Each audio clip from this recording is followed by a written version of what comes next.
ഈ വീഡിയോയിൽ ആവേശം സിനിമയെക്കുറിച്ചുള്ള സ്പോയിലേഴ്സ് ഉണ്ടായിരിക്കുന്നതാണ്. ആമസോൺ പ്രൈമിൽ സിനിമ കണ്ടിട്ട് മാത്രം ഈ വീഡിയോ കാണുക. Please subscribe the channel.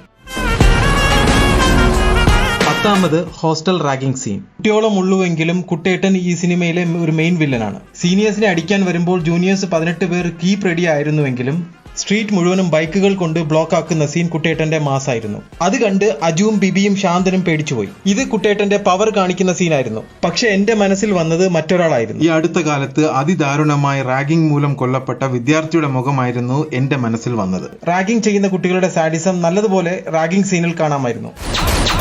9ാമത് gunshot scene. Amban ഈ സിനിമയിൽ ഒരു വികാരമായിരുന്നു.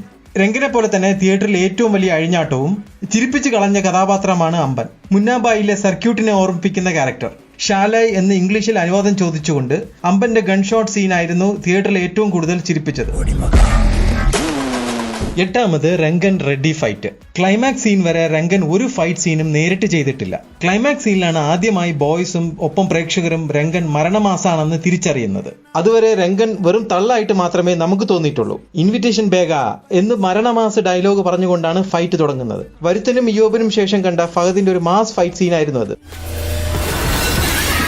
7ാം സ്ഥാനത്തുള്ളത് മോൾ ഫൈറ്റ്. കണ്ണൂർ സ്ക്വാഡിന് ശേഷം കണ്ട ഏറ്റവും കിടിലം റീ എൻട്രി ഫൈറ്റ് സീനാണ് മോൾ ഫൈറ്റ്. റെഡ്ഡിയുടെ ആൾക്കാർ വളഞ്ഞുവെങ്കിലും ജാക്കി ഒഴിച്ച് എല്ലാവരും രക്ഷപ്പെട്ടു പോകുമ്പോൾ ബ്രൂസ്ലി തന്റെ ജീവൻ പോയാലും കുഴപ്പമില്ല, തന്റെ സഹോദരനെ രക്ഷിക്കണമെന്ന് വിചാരിച്ച് കാറിൽ നിന്ന് എടുത്തു ചാടുന്നു. ബ്രൂസ്ലിയുടെ മനസ്സ് മനസ്സിലാക്കിയ രംഗൻ കാർ തിരിച്ചു കയറുന്ന രംഗം ഒരു മരണമാസ് എൻട്രി സീൻ തന്നെയായിരുന്നു. 6ാമത് യങ് രംഗ ഇൻട്രോ സീൻ. റെഡ്ഡിയുടെ ഗ്യാങ്ങിൽ ചേരുന്ന രംഗയുടെ യങ് ലുക്കിൽ രോമാഞ്ചം കൊള്ളുന്ന ഇൻട്രോ സീൻ തിയേറ്ററിൽ നിറയെ കയ്യടിയായിരുന്നു. സർപ്പട്ട പരമ്പരയിൽ ഡാൻസിംഗ് റോസിന്റെ ഇൻസ്പിറേഷനായ ബ്രിട്ടീഷ് ബോക്സർ പ്രിൻസ് നസീമിന്റെ ലുക്കും അപ്പാച്ച ഹെയർ സ്റ്റൈലുള്ള യങ് രംഗയുടെ എൻട്രി കിടിലമായിരുന്നു. കട്ടച്ചോറ് കൊണ്ട് ജ്യൂസ് അടിച്ച് ആവേശത്തിലാക്കിയ ഒരു മുതല്. യങ് രംഗയുടെ പ്രിക്വൽ വേണമെന്ന് പറയുന്ന രംഗ ഫാൻസ് വരെയുണ്ട്. ബിബി രംഗന്റെ അടുത്ത് ചൂടായതിനു ശേഷമുള്ള ട്രാൻസിഷൻ സീനാണ് 5ാമത്. രംഗന്റെ യഥാർത്ഥ സ്വഭാവം വ്യക്തമാക്കുന്ന ഇന്നത്തെ അവസ്ഥയിൽ നിന്നുള്ള പാസ്റ്റിലേക്കുള്ള ട്രാൻസിഷൻ സീൻ. രംഗനെ പോലെ നമ്മളെയും കരയിപ്പിക്കും ഈ സീൻ. 4ാമത് ബോയ്സ് രംഗ മീറ്റിംഗ് സീൻ. എടാ മോനെ ലൈറ്റ് ഉണ്ടോ എന്ന് ചോദിച്ചു ഒരു സോഫ്റ്റ് എൻട്രിയാണ് രംഗ നടത്തിയത്. പക്ഷെ ഇത് വരാൻ പോകുന്ന പൂരത്തിന് തീ കൊളുത്തിയത് ഇവിടെ നിന്നാണ് സിനിമയുടെ സീൻ മാറുന്നത്. മയൂരി ബാറിന്റെ ഓണർ വന്ന് രംഗന്റെ അടുത്ത് താഴ്മയായി നിൽക്കുന്നതും രംഗൻ കൈയുയർത്തുന്ന മാസ് സീനിൽ നിന്നാണ് രംഗൻ ആര് എന്ന് കുട്ടികൾ തിരിച്ചറിയുന്നത്. മേശയിലെ കൈയടിച്ചുകൊണ്ട് ഓർഡർ കൊടുക്കുന്ന ഷോട്ടും ഇതിലെ മറ്റൊരു മാസ് സീനാണ്. ഈ സീൻ അവസാനിക്കുന്നത് ബാറിൽ നിന്നുള്ള എക്സിറ്റ് സ്വാഗും സ്ലോ മോഷൻ നടത്തവും പിന്നെ സുഷിൻ ശ്യാമിന്റെ മ്യൂസിക്കും കൂടി ആകുമ്പോൾ ഈ സീൻ നമ്മളെ ആവേശത്തിലാക്കുന്നു. ഇനി വരാൻ പോകുന്ന മാസ് സിനിമകളിൽ റീയൂസ് ചെയ്യാൻ പോകുന്ന മെത്തേഡ് ആയിരിക്കും ഇത്. നായകൻ റെഗുലർ എൻട്രി ചെയ്ത് സ്ലോ ബിൽഡപ്പ് കൊടുത്ത് മാസ് സീനായി അവസാനിക്കുന്ന മെത്തേഡ്. 3ാമത് ഡംഷറാട്ട് സീൻ. 3 കുട്ടികൾക്കും രംഗൻ എന്ന അണ്ണനെ മാത്രമേ അറിയൂ. രംഗൻ എന്ന ഗാങ്സ്റ്ററിനെ ആദ്യമായി തിരിച്ചറിയുന്ന രംഗം കൂടിയാണ് ഡംഷറാട്ട് സീൻ. ഒരേ സമയം തമാശയും പിരിമുറുക്കവും പേടിപ്പിക്കുന്നതുമായ ഡംഷറാട്ട് സീൻ. ഗുഡ് ഫെലാസിലെ ഫണ്ണി ഹൗ എന്ന സീനിലെ അതേ ഇമ്പാക്ട് ഈ ഡംഷറാട്ട് സീനിനുണ്ട്.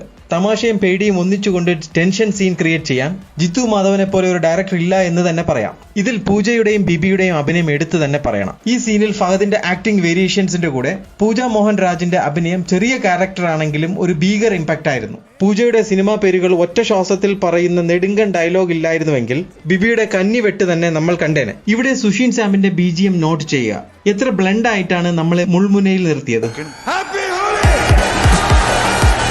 2ാമത് ഇന്റർവൽ സീൻ. മലയാള സിനിമയിലെ ഏറ്റവും മികച്ച ഇന്റർവൽ സീനാണ് ഹോളി ആഘോഷത്തിലെ കോളേജ് ഫൈറ്റ്. സീനിയേഴ്സ് മൂലം അതിക്രൂരമായി റാഗിങ്ങിന് ഇരയാക്കപ്പെട്ട അജുവും ബിബിയും ശാന്തനും മാത്രമല്ല തിരിച്ചടിക്കാൻ ആഗ്രഹിച്ചത്. അത് കണ്ടുനിന്ന ഓരോ പ്രേക്ഷകനും സീനിയേഴ്സിനെ അടിക്കാൻ കൈധരിച്ചു. അതിന് ഒരു കാരണം കൂടിയുണ്ട്. ഈ അടുത്ത കാലത്ത് അതിദാരുണമായ റാഗിംഗ് മൂലം കൊല്ലപ്പെട്ട വിദ്യാർത്ഥിയുടെ ആത്മാവ് ഓരോ മലയാളിയുടെയും ഉപബോധ മനസ്സിലുള്ളതുകൊണ്ട് ഇവരെ തിരിച്ചടിക്കാനുള്ള ഫൈറ്റ് സീൻ എന്നിലെ പ്രേക്ഷകനെ ആവേശം കൊള്ളിച്ചു. ഫൈറ്റ് സീന് മുമ്പുള്ള ബിബിയുടെ കുട്ടി പട്ടി എന്നുള്ള വിളി റാഗിങ്ങിനെതിരെയുള്ള മുദ്രാവാക്യം പോലെ തോന്നി. ബ്രൂസ്ലിയുടെയും ജാക്കിയുടെയും കിടിലം ഫൈറ്റ്സും നെഞ്ചപ്പയുടെ സർപ്രൈസ് എൻട്രിയും അമ്പന്റെ മാസ് ഫൈറ്റും രംഗന്റെ ഷോ ഓഫും ചേർന്നുള്ള ഒരു കിടിലം ഹൈ വോൾട്ടേജ് മാസ് സീനായിരുന്നു അത്. ഇടുക്കി ശേഷം കണ്ടുനിന്ന കാണികളോട് കൈയുയർത്തിക്കൊണ്ട് ഹാപ്പി ഹോളി ആശംസകൾ അർപ്പിച്ചു. മലയാള സിനിമ കണ്ട ഏറ്റവും മികച്ച ഇന്റർവൽ ബ്ലോക്കോടുകൂടി ഒരു സിനിമ അവസാനിച്ചു എന്ന് തന്നെ പറയാം. ഇതൊക്കെ ഒരു തിയേറ്ററിൽ തന്നെ എക്സ്പീരിയൻസ് ചെയ്യണം. 1ാമത് ഫൈനൽ മാസ് സീൻ. ഇന്റർവെൽ സീനെ വെട്ടാൻ ഇനി ഒരു സീൻ പറ്റില്ല എന്ന് വിചാരിച്ചെടുത്താണ് മലയാള സിനിമ കണ്ട ഏറ്റവും മികച്ച മാസ് സീനുകളിൽ ഒന്ന് പിറവികൊണ്ടത് ആവേശം സിനിമയിലെ അവസാനത്തെ 10 നിമിഷങ്ങളിലാണ്. ആവേശത്തിലെ മാസ് സീൻ പിറന്നത് തോക്കും ബോംബും ഒന്നുമില്ലാത്ത ഒരു വീടിനകത്ത് വെച്ചായിരുന്നു. അതും അഭിനയത്തിന്റെ റോളർ കോസ്റ്റർ ഓഫ് ഇമോഷൻസിലൂടെ. 10 നിമിഷം കൊണ്ട് 10 ഇമോഷൻസ് പ്രകടിപ്പിക്കുന്ന ഈ സീനിന്റെ ഡീകോഡിംഗ് വീഡിയോ കമന്റ്സ് ലിങ്കിൽ കൊടുത്തിട്ടുണ്ട്. ബോണസായി പിന്നെ എനിക്കിഷ്ടപ്പെട്ട 2 സീൻസ് കൂടെയുണ്ട്. അത് രംഗനും ബിബിയുടെ അമ്മയും തമ്മിലുള്ള ഫോൺ കോളും ഫഹദിന്റെ ഡാൻസുമാണ്. നിങ്ങൾക്ക് ഏറ്റവും ഇഷ്ടപ്പെട്ട നമ്പർ 1 സീൻ കമന്റ് ബോക്സിൽ പറയുക.